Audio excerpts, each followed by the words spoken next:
Hello there, welcome back to World of Warship Legends on console. I am Derka, and I have been so excited for the Minotaur to show up that I have been playing the next best thing, the Edinburgh.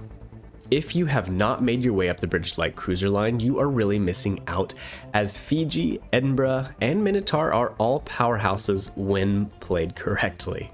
And that's the caveat. This is not the easiest line to play, so I thought I would put my thoughts out there to help new Royal Navy cruiser captains as well as our new Minotaur captains out a little bit.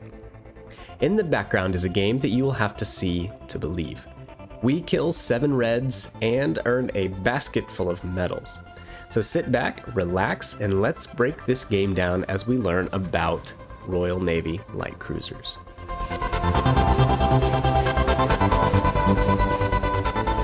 Over the years, I have seen people struggle with the Royal Navy light cruisers, and not to pick on anyone, but this Fiji could be one of those captains. I think it's mostly to do with their squishy nature, AP-only shells, and of course the memeiest way to die in a British light cruiser, and that is smoking up and sailing right out of your smokescreen into enemy fire. Hey, I've done it. So let's cover some of these basics to help everyone learn how to play them a little bit better. For starters, let's look at the modules and how we should set them up. From Leander on up, you can essentially follow this build and play guide.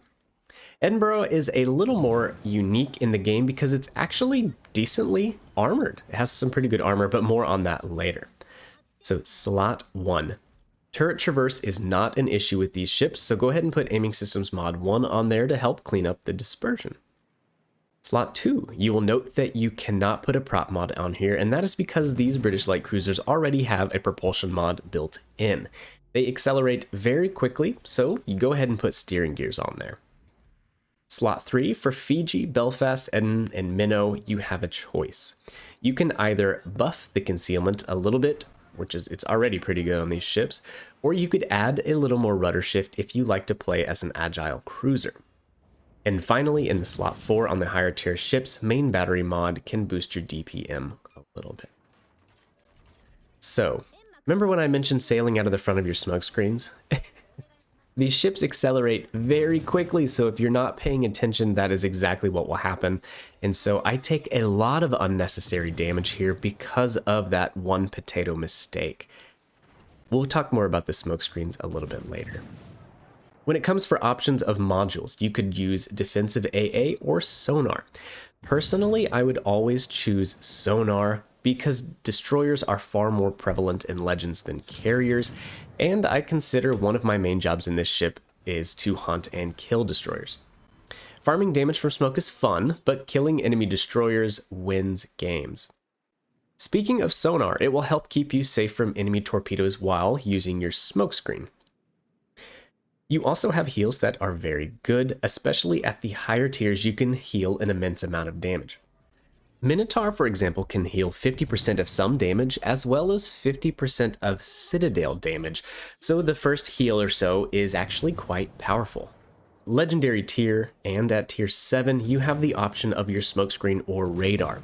In your typical standard match, having a smokescreen will generally keep you alive a lot longer and let you get closer to the enemies. It's kind of also a get out of jail free card unless you screw up and just need to disappear. Radar is an option on the Edinburgh, I'd say especially more than the other ones because it's a little more armored. You can really catch enemies off guard who do not expect you to have radar and expect you to have smoke like, well, let's say 80% of the players out there.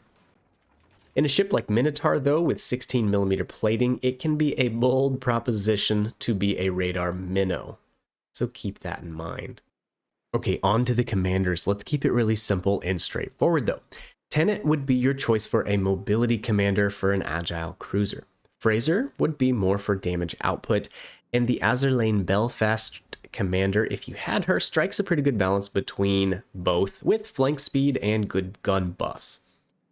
Play to the strengths of your ship, keeping in mind that you are fragile, have good concealment and good maneuverability, but besides the Belfast, you only have short fuse armor-piercing shells. No high explosives, so no abilities to set fires are going to be worth anything to you. Usually I like to take perks that add a little maneuverability as well buff the AP shell capabilities.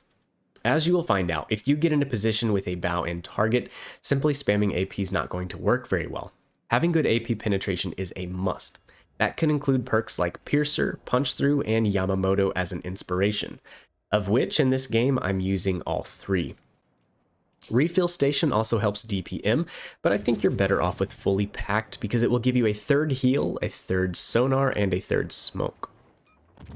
So how do we play these things? I think the number one takeaway to immediately start doing better is just to remember you're fragile. Edinburgh is really the only exception to this rule.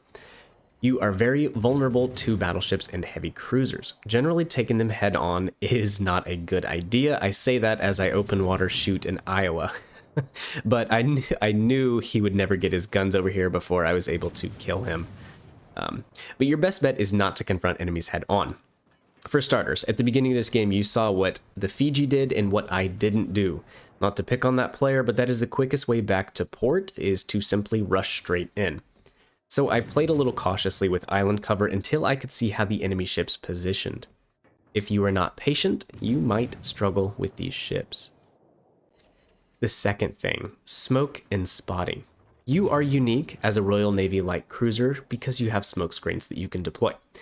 These smoke screens have a very short deployment time, so keep that in mind, and you should probably slow down to 15 knots, or maybe about half speed, before attempting to deploy them. At the beginning of this game, you saw how my quick acceleration kind of got me up in front of my smoke screen, and it cost me a lot of health as the Baltimore just spammed me with 203s, and yeah.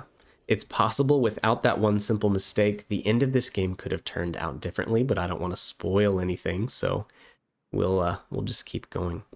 The other thing to remember about your smoke screens, you need to look at the map. Are you the front line ship that is spotting the enemy? Because if you are, as soon as you deploy your smoke screen, you will not be able to see any red ships. You also might blind your teammates behind you from being able to see any enemies as well. One last thing to say about smoke screens, each ship has a different detectability while firing your main guns in smoke. So know what that number is, and if a ship is pushing you, you might need to let off of the trigger, or you could be in for a bad surprise, saying, why am I spotted while sitting in my smoke screen? With the Edinburgh here and Azur Lane Belfast, because she has a special perk, it's 5 kilometers. But on the Fiji, without that special perk, it's 5.4 kilometers. You just need to know what that number is, and if something sails in that detectability range, quit firing your guns. You can find this information on the ship menu in the concealment tab, or at the beginning of a match, click start, and then over at the bottom right, it will show you firing guns in smoke detectability in kilometers. The third thing, position. Remember that you only have armor-piercing shells unless you are the Belfast. This means bow and targets are going to be very hard to damage. The Royal Navy 152s are unique in that they have short fuse timers and they will not overpenetrate targets as much, including destroyers, and they have great penetration angles, so they will not ricochet as much. Kind of like we did in this game, any opportunity that you have to get out to the side of a flank and work on enemy ships from the side, you are going to do much, much better. Still playing to our ship's strengths, the next thing I'd want to point out is the good maneuverability and concealment. The majority of the ships in this line are highly maneuverable. It's an excellent trait. They accelerate quickly and have decent rudder and turning circles. Fiji, for example, has a 590 meter turning circle, and that is something that most destroyers would dream of. Using this, you can play as an agile cruiser, just be careful with your armor.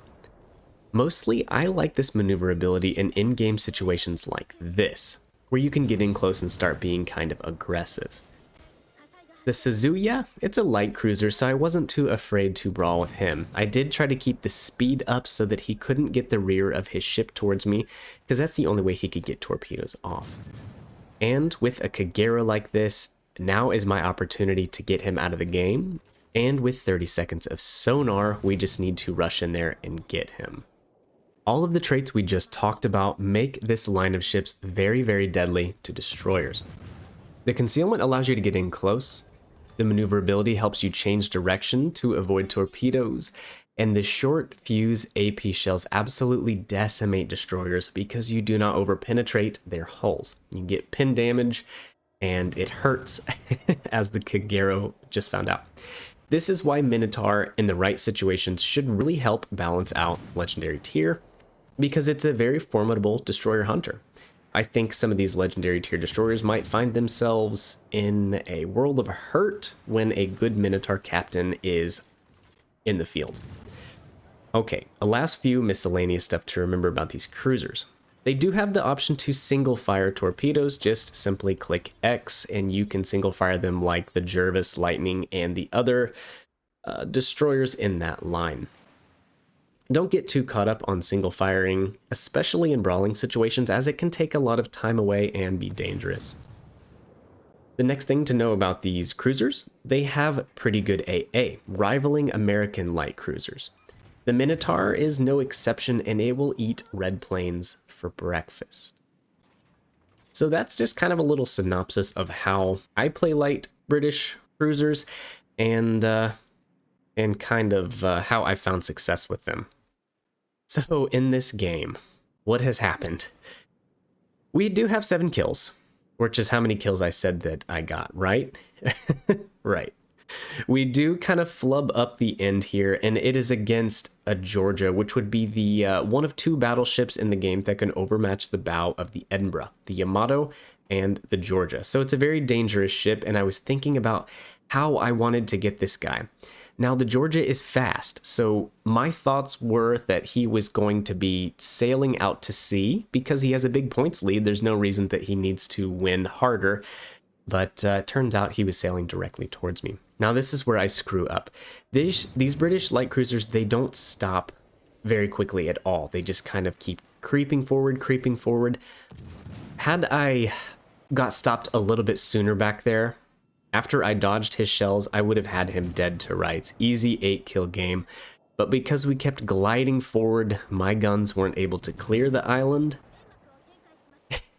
So what was that, like 2 or 3 salvos? I would have easily had the kill, but it was too late, and that is a heartbreaker if I've ever seen one. Well, let me know what you guys thought of the game. Tag your friend that is the worst Royal Navy cruiser player that you have seen. We'll have some fun with that, and be sure to like and subscribe for future content. All right, guys, catch you in the next one. See ya.